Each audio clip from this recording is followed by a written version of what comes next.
Welcome to episode 173 of the Paradigm Shift, live from Miami. We have not one, but two unbelievable guests on today. The Einstein of Wall Street and moonshot marvelous Mark Murphy. But first, my co-pilot, Big Dave. We're going to bring you on. Let's get this party started. Connor in the house, great to see you. How do I sound, guys? My volume okay? Let me know in the chats. I'm at a not the usual location here today. Helene Siegel in the house, unbelievable news. Joseph, let's make you the moderator. And let's get this party started. Volume's okay? Okay, thank you, Alexandra. Where is Big Dave? There he is. I see you, Dave. Sex Goose. Let me know how you guys are feeling on the chat. What's the win from the week? And if you have any questions. Uncle Dave. What's up, Mr. The Siegel? ferocious Buddha is in the house. That's going on. He is in the house. What's the good word this week? I see that brand is starting to gain a lot of momentum.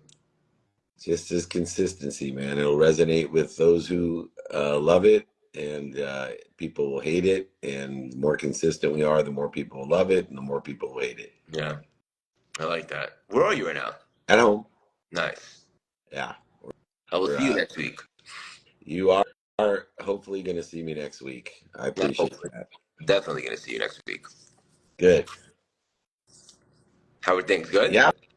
Very active, man. We had an extremely active week. We have the Rolling Stones experience tonight, SoFi Mastermind Monday, YouTube Theater.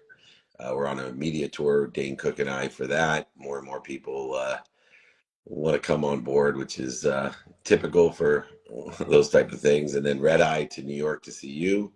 We'll be at Madison Square Garden. That lineup is ridiculous. Martha Stewart, David Goggins, Stephen A. Smith, Big Poppy, A-Rod, Danny Fleischman, Tim Story, and we're going to be doing the Aspire Tour and the Aspire Dinner. I'm doing the Aspire Lunch now and keynoting that as well, and doing my meetup as normal. So it's the most our team has taken on in a little 7-day period. We were in Vegas.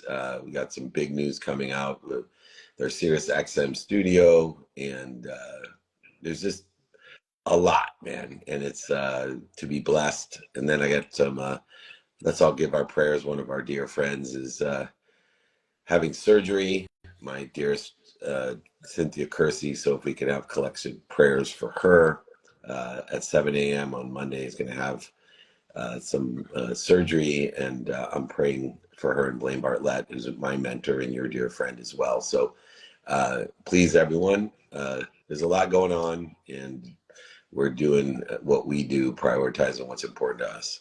Yeah, beautifully said. I didn't know that. Sending my prayers and love, and there is a lot of power in a collective consciousness. And Sure. Speaking of that, I'll ask you a quick nugget, and then we'll bring on our two very handsome guests, which I'm super pumped about today, which I had the opportunity to meet both at your awesome VIP dinners, which everyone should get to if you can. Dave, how do you personally elevate your consciousness? Well, consciousness is elevated through awareness. Awareness is directly relative to your frequency, your vibration. And so understanding the lineage or the hierarchy of vibration or frequency from the slowest vibrating particles of minerals to the earth, to plants, to animals, to humans, to sound, to light, and to the truth.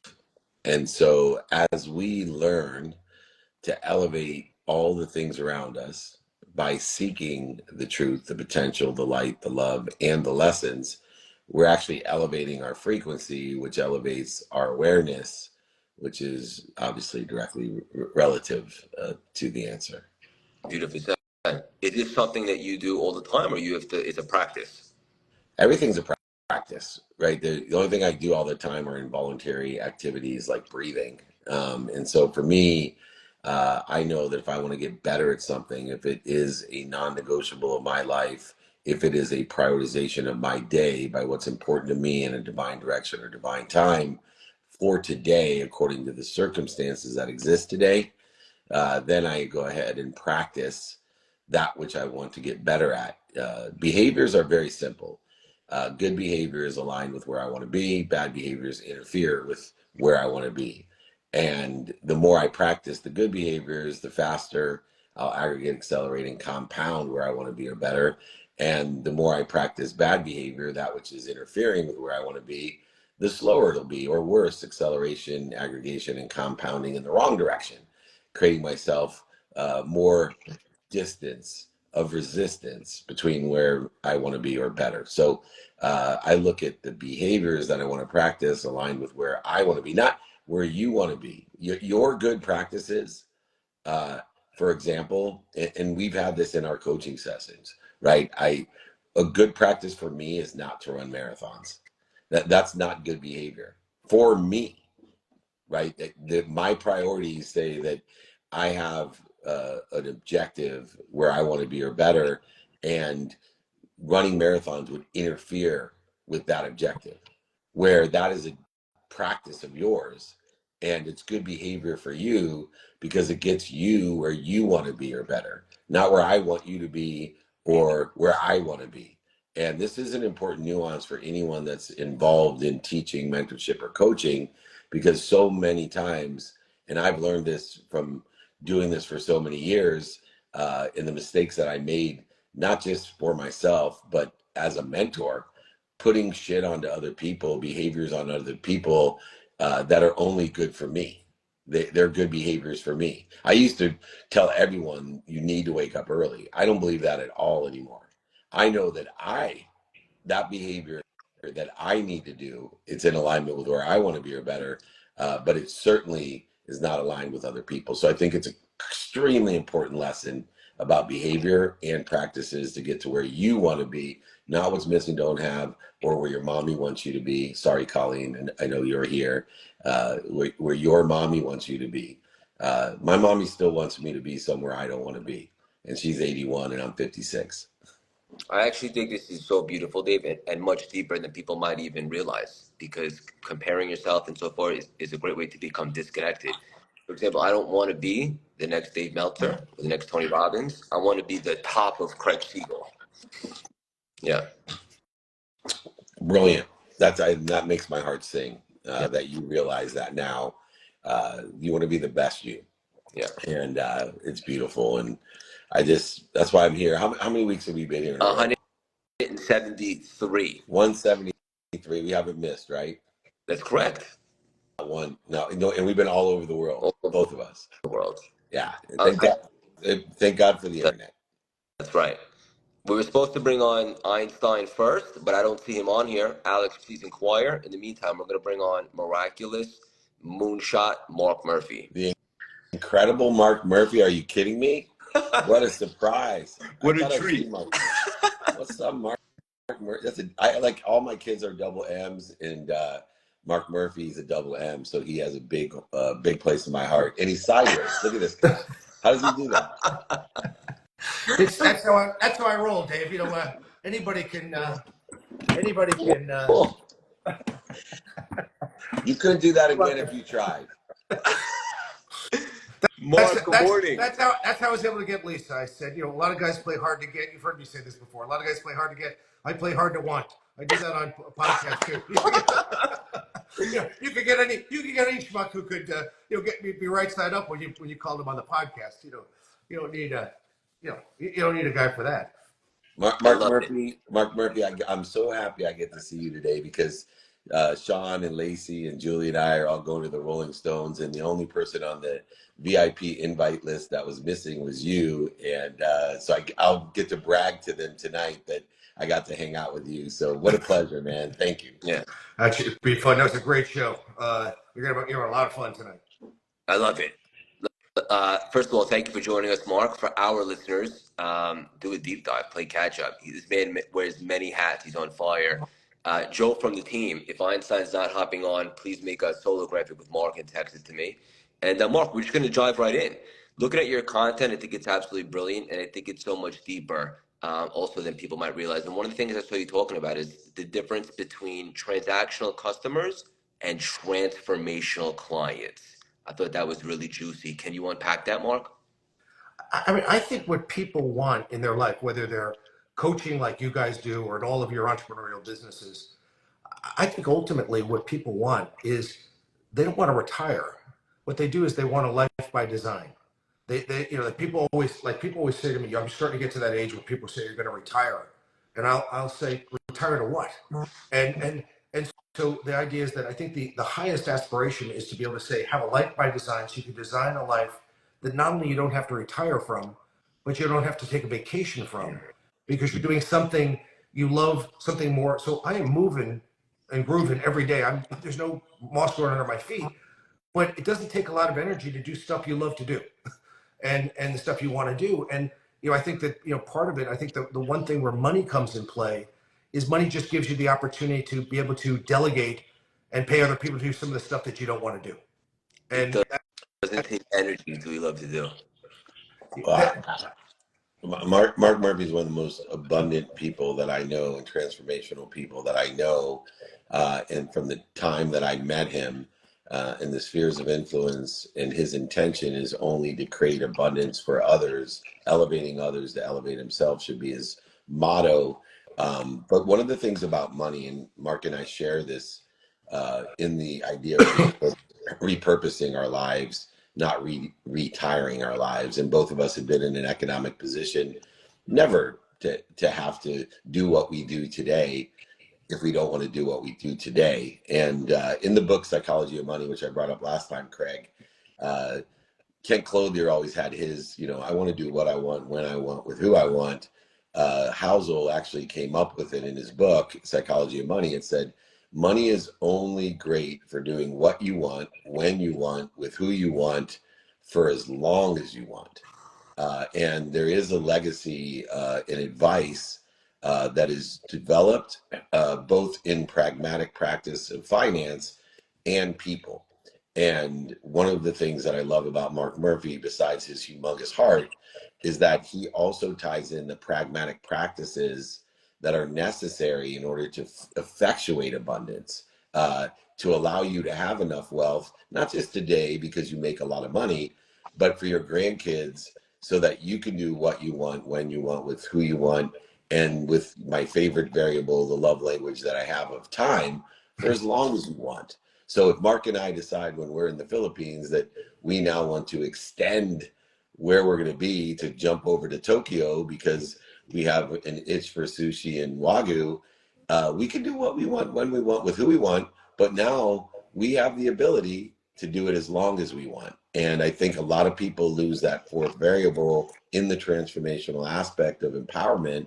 And as much as, you know, Mark calls us a coach and a teacher and a mentor, I can't tell you how many shared relationships we have where people tell me, you know, Mark Murphy's my mentor, and he's my coach, and he's my teacher, and yet alone he's repurposing and redesigning lives. And I'm just so excited to have you here, brother.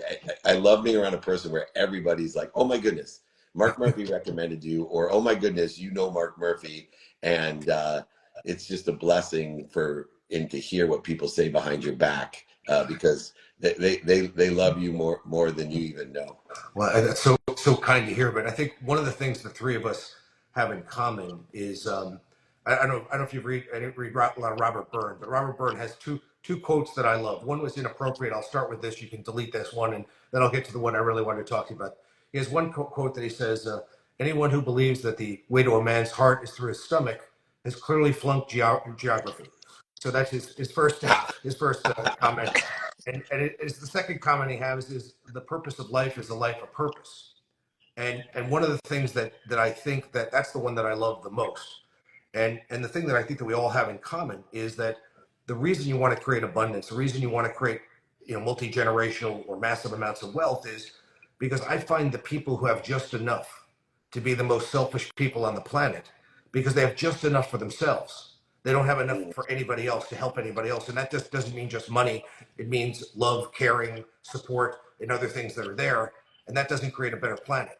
And I think that the three of us are so committed to making sure that we have such abundance because of the work that we can do for other people. And that's what gets me up at night, or it gets me up in the morning, at this point in my life. I mean, because That basically what I'm doing is I'm doing what I was doing 25 years ago. I just wasn't doing it as well. You know. Great point. that nugget just penetrated my soul. That was very profound and beautiful. David, are you going to say something? Also, I'm going to bring on Peter while we're going to have a little Yeah. foursome. Dave, what were you going to say? Oh, no. I was going to say it's so interesting, once again, in the respect of situational knowledge. Alongside of it, as you'll see with Peter coming on, is humility. And one of my favorite quotes, which Mark and I and you, Craig, we've discussed in detail, is a simple philosophy of you're either humble or you're about to be. And the amount of success that you see below me, if you have the same geography in the screen, Peter, who's here now, and Mark and I, over time, we have thought we knew everything and thought we were experts in what we knew. And what only thing that we all three agree upon as far as our expertise is that we don't know what we don't know. And all three of us are either humble, and if we slip out of humility, we're about to be humble. And we know the expense of about to be humble. And we try to share that wisdom and pain with so many other people that although we'll tell them, they're going to probably have to experience it themselves, but at least we planted a seed for when they do experience it. They'll say, oh, now I know what Mark, Peter, and David are talking about. Maybe I'll listen next time. But they're not going to listen the first time, that's for sure. Our children won't, and our clients won't, and our friends won't. But when they experience them themselves, if you planted that seed, they might actually listen for the next time. Yeah. And speaking of handsome, good morning and welcome, Peter. How are you? Good morning. Good morning. Thanks, guys, for having me. Great. Yeah, my pleasure. So much knowledge on this call. This is awesome. Most people know the Einstein of Wall Street, but let's just dive right in. And Mark, hang out for a little bit if you can. Sure. Peter, what does it mean to sell the drill, not the hole? Sell the drill, not the hole. Wow, good question. That's not my line, but I work on the floor of the stock exchange. I am a broker there, and one of the things I've done, and I've got this spectacular. I've been humbled and and honored by being able to, thanks to David in so many ways, have developed this amazing social media platform.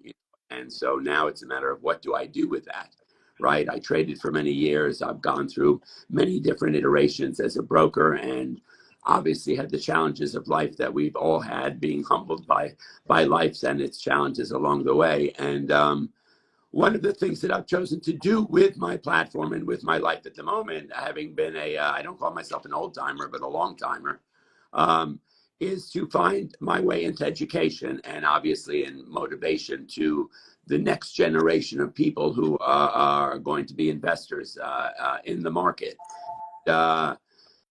So I have a course. I have an academy called Wall Street Global Trading Academy, and it is basically me being able to share my experience and knowledge of the stock exchange and technical analysis and everything I've learned as a broker on the floor, because we have this incredible new, this perfect storm that happened around the time of COVID, where suddenly all the barriers to entry in the market were down, and everybody with an iPhone and $100 could suddenly trade the market. Right. And that happened around the time of COVID. Everybody was sheltered in place. They had a couple shekels in their stimulus check. The market was on fire. All eyes were on. The meme phenomenon happened. And suddenly everybody in the world was trading the market.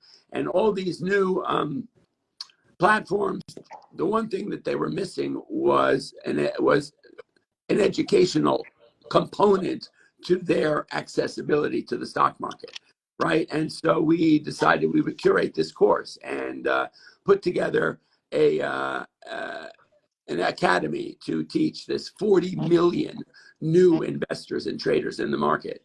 And so I've learned that, you can try and tell people what to do. And and offer them up an opportunity to trade the market. But it's a matter of all the different voices that are coming at them. Everybody wants a get rich quick scheme. Everybody wants to, be told what to do. You should buy this, sell this, when to do it. Everybody wants that quick fix. And that's not the way to trade the market. That's not the way to invest in the market. And so, I can sit there and pound the pavement and try and tell people to buy my course and this is how you learn how to trade the market and all that kind of stuff. Or I can tell them, this is what's out there. These are the opportunities, and this is how you get them. The line, what you just described is,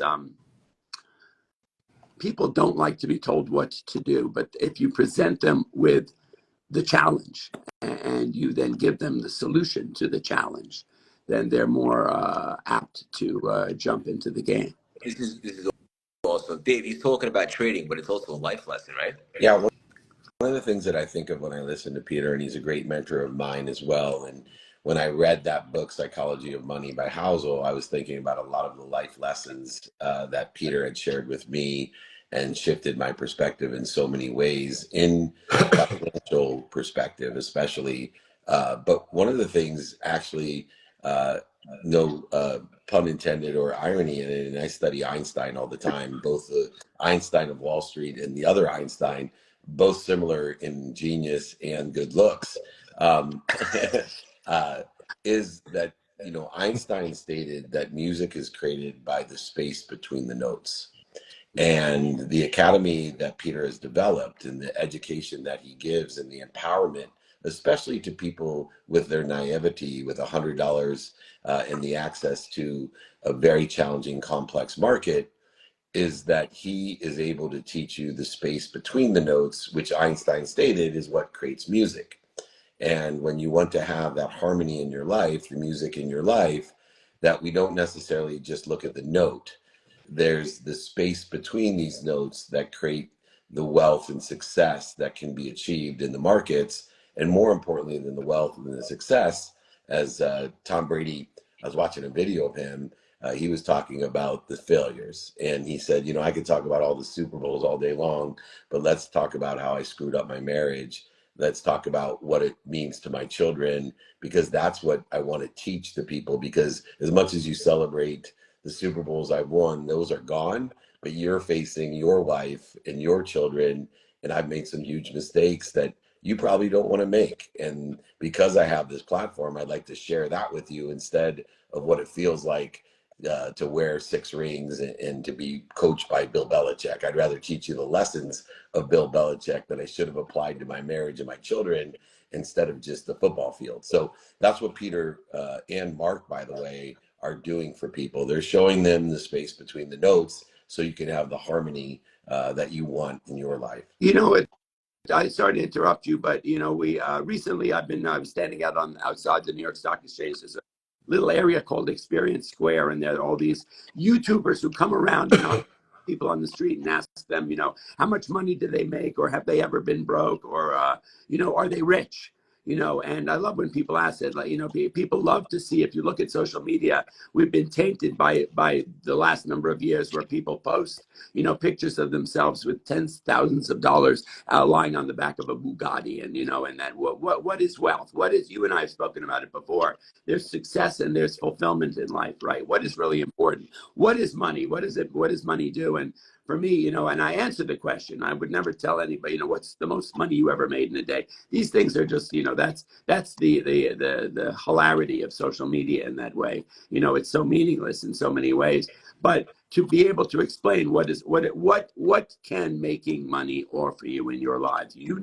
Better than anyone, David, that you can make a whole bunch of money and it still does not lead to happiness. It does not lead to fulfillment in any way at all. And we are creating, in a really unfortunate way, a generation of people who have a very tainted interpretation of what making money means and all that is. I try to share that investing in one's future, one of my lines, which you always have brought up, is invest in stocks and not stuff. Who are we as people? What does money really mean?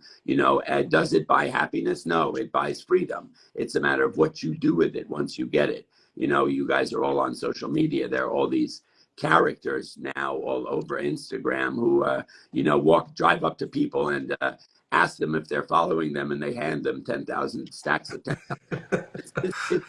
It's such a twisted. If you're doing that, Peter, I can be down there in an hour if you want. I'll tell you, I got a drill for you, Mark. I got a drill. But it's just, that is such an unfortunate thing. And, I think it's our job, as people who have a platform, to be able to create, motivate, and inspire the next generation on which direction not to make the mistakes that we've made. It's not our lines either that we learn more from failure than success. And look, I'm inundated by young. I did a thing this week at the stock exchange. There was a thing called Next Generation. There were young people who came down whose parents were very successful. The stock exchange did a forum for people whose parents were in the finance industry, who came from money, and it was sort of a fascinating thing. As opposed to maybe people who were underprivileged coming down to the exchange and learning about what we do down there. It was people whose families came from money, and they were the next generation of people who had been brought up by people in our industry and whatnot, and to try and understand, listen to them and see what their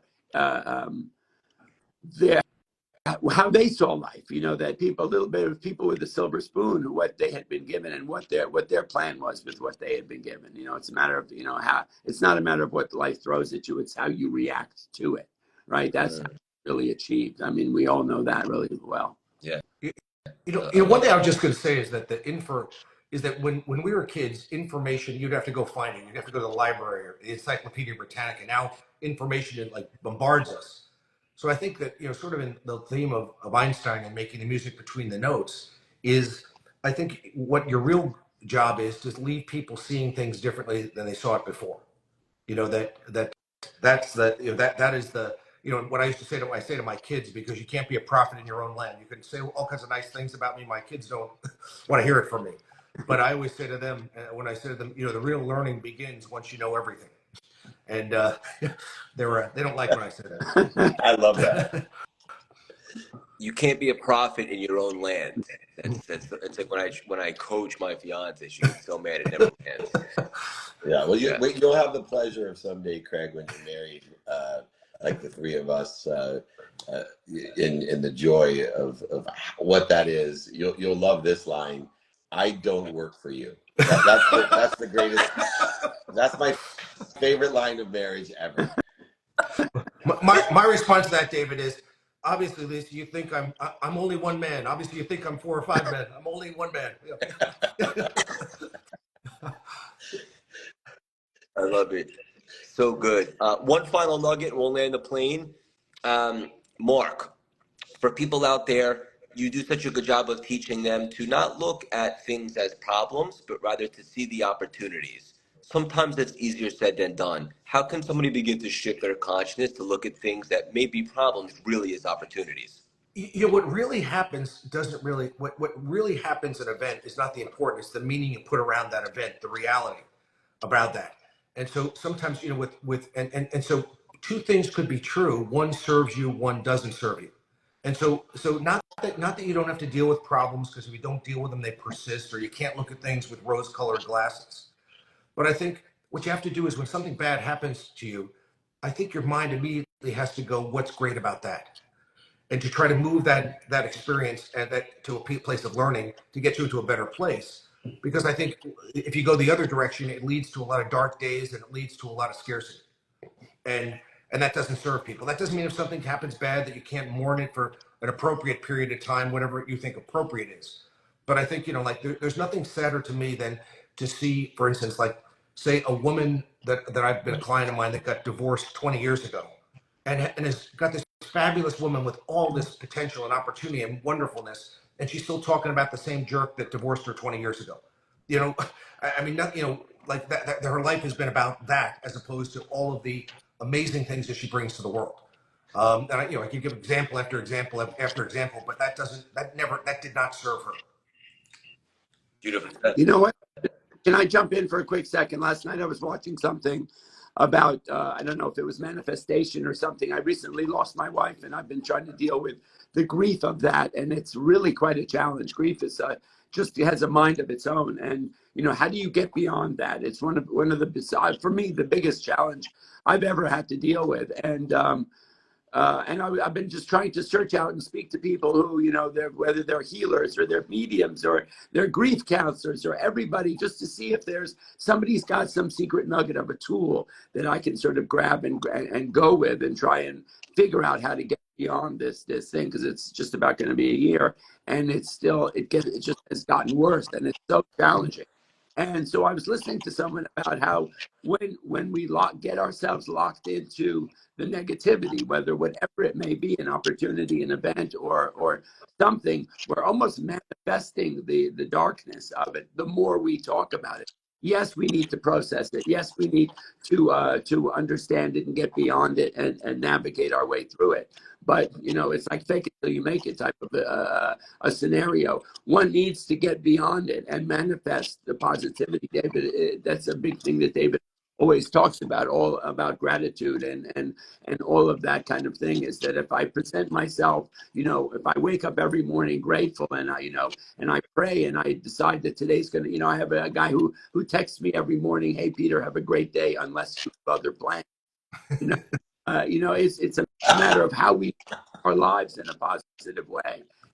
It's like wake up and life sucks, or, today's going to be a great day. You talked about opportunity.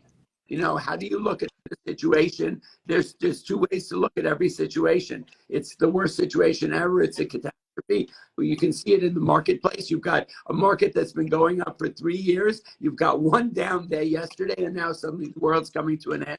You weigh the situation, but it's cup half empty, cup half full. There's an opportunity in every situation, good ones and bad ones. We learn from failure, as David said with Tom Brady, more than we do with success. And it's a matter, we manifest our own future, right? Nobody can change how I approach my day or how I'm going to get beyond this. I can listen to the information, as Mark said. I can assimilate it and access all the things I want from it. Peel the onion and try and understand how it relates to me. But at the end of the day, it's my job to create and manifest my future, how I'm going to go through the day, the week, the month, and my life, and that's something that I think it's important for us to teach, because it's something that took many, many years to understand, and many trials and tribulations, and so many challenges, and those ups and downs, and hitting bottoms, and bottoms are hard. I talk about it a lot, about in a post-COVID world. I met David when I got COVID, and I almost died from COVID. I was given a few days to live, and I've gone through so many challenges. I've had 9 surgeries. In fact, last week I found out I have a massive fracture of my spine again after 9 surgeries on my neck. So it's a matter of is what is life doing to me? It's not happening to me. It's happening, right? If I see it as something, it's always happening to me, well, then I'll never get beyond it. But if it's just happening, and then I what do I do with that situation? And I can create my own destiny and manifest. And Craig, to land the plane on that, it's so interesting, because I'm in this giving understanding of the more I give, the more I'm given, and an awareness to all that I'm given. The disguise of what we're given is so unique in interfering with our ability to progress. And so when our wife dies, which obviously cannot be seen, especially when it happens, as a great event that we're celebrating, but in essence it should be. And so many of the people that pass would tell you, "Please celebrate me when I die," but grief is real. But the key nuance of it is, when we look for what we're given, there's so many options and opportunities and touches of favor that exist into all that we're given. We are the ones that give meaning to what we're given. Mhm. And is that meaning going to get you to where you want to be or better? Or is it going to interfere with where you want to be or better? Because all that we're given, we are always given more than we give. We are always given more than we give. It's just elevate your awareness to all that you're given, align the meaning that you want to all that we're given, and be worthy of receiving it, and then even ask for more. And that is the infinite loop of abundance with Peter and Mark Murphy illustrate, live, and empower, which is why they have so much abundance in their life. Not that they don't have challenges, not that we all three aren't looking to what we're given when we get kicked in the nuts every single day. But more importantly, when I get kicked in the nuts, I receive it, I'm worthy of it, and I just look for what I'm given when I get that big kick every day, and my life becomes better. And there's so many golden nuggets. If you don't go back and listen to this, I can't even remember all of them. I'm going to have to go back and listen to all the nuggets, from Mark Murphy's first nugget about being hard to get to, hey, have a great day. What was the great day one? I love that. Peter, have a wonderful day unless you have other Yeah. plans. These are life-changing mantras. But anyway, Craig, let's take it home, brother. These are amazing human beings with us. Yeah. Well, thank you guys. This was the perfect conversation. I want to encourage our communities to check out everything Mark and Peter have going on and thank us later. And guys, I know you could be anywhere today. Thank you so much sincerely for hopping on and dropping these priceless, juicy nuggets today. I love you guys all. Appreciate Thank you. appreciate both of you guys. Thank you so much. Hope to see you all in New York, Madison Square Garden, our dinner on Saturday night. Come and see all of us. Thank you. Yeah. Bye, guys. And we'll all be there. I'm sure we'll all be at Dave's dinner. Have So love you guys. Have a great weekend. Bye-bye. Thanks, brother. Bye.